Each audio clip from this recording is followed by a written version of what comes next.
총무로서 제가 국정원을 지휘하기 때문에 제가 여기서는 우리 재판관님들 이해 편의로 해서 한 말씀을 좀 올릴 수 있는 기회를 주셨으면 좋겠습니다. 그 신문상이 아니라 저희들한테 하는 말씀인가요? 그렇습니다. 예, 하십시오. 네. 지금 뭐 범건이 위치 추적인이 이렇게 하는데요.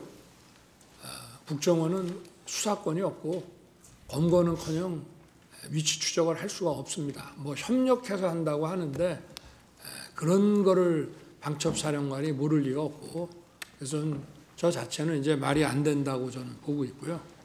그리고 지금 저 메모가 지금 이 뭐 탄핵부터 뭐 내란물이니 이런 모든 프로세스가 지금 저 아까 우리 정영식 재판관님께서 그 지적하신 저 메모가 아마 제 판단에는 12월 6일 국회에서 박선원 의원한테 넘어가면서 시작이 된 거라고 저는 보는데요.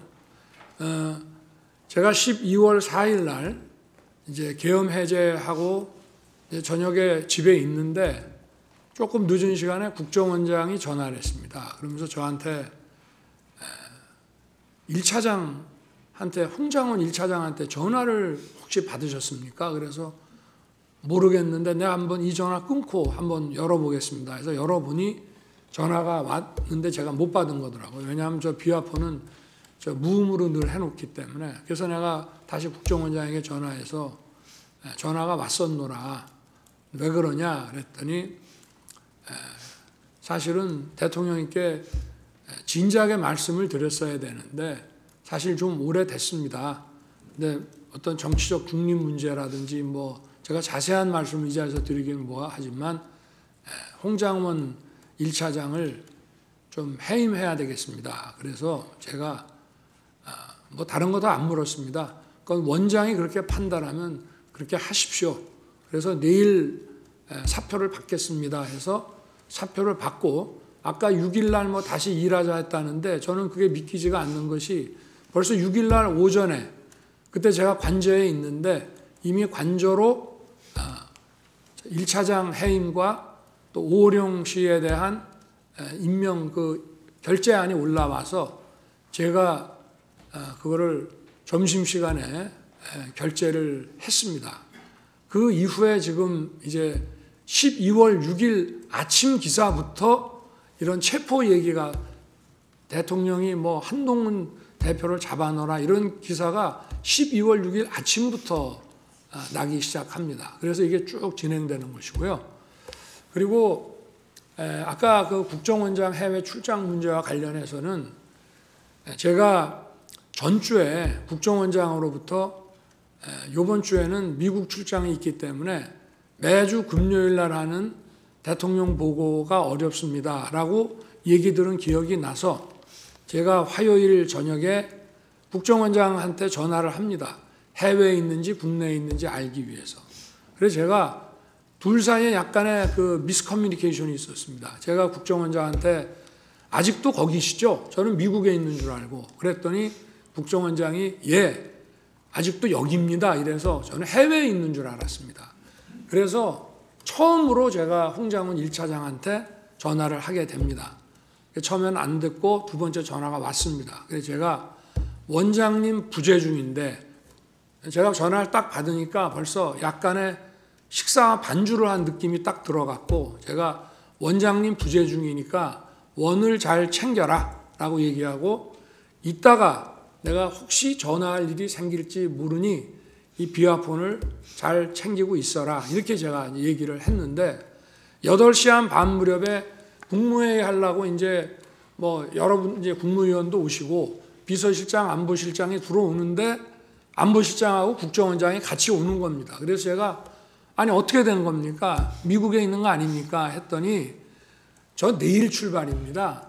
그래서 제가 국정원장한테 나는 원장님 미국 계신 줄 알고 제가 1차장한테 전화를 했습니다. 그랬더니 원장님 부재 중인데 잘 챙기라고 했는데 원장님 여기 계십니다란 말을 안 합니다. 이렇게 제가 국정원장한테 얘기를 했고요.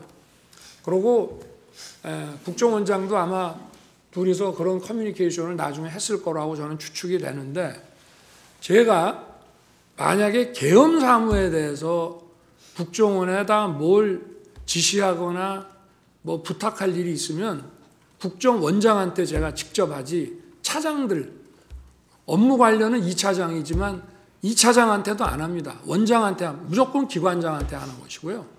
그리고 제가 1차장 홍장훈 1차장한테 10시 거의 11시 다 돼가지고 이제 제가 저 대국민 담화, 계엄선포 대국민 담화를 하고 올라와서 저 국무위원들 아직 남아있는 사람들하고 얘기한 다음에 돌려보내고, 제가 홍장훈 차장한테 전화한 거는 계엄사무가 아니고 이미 관련된 문제는 원장하고 다 얘기를 했기 때문에 제가 전화한 거는 아까 전화를 하겠다라고 한 것도 있고, 또 제가 해외 순방 때 국정원의 해외 담당 파트가 여러 가지 그 경호 정보를 많이 도왔기 때문에 제가 격려 차원에서 전화를 기왕 한 김에 한번 해야 되겠다라고 해서 계엄 사무가 아닌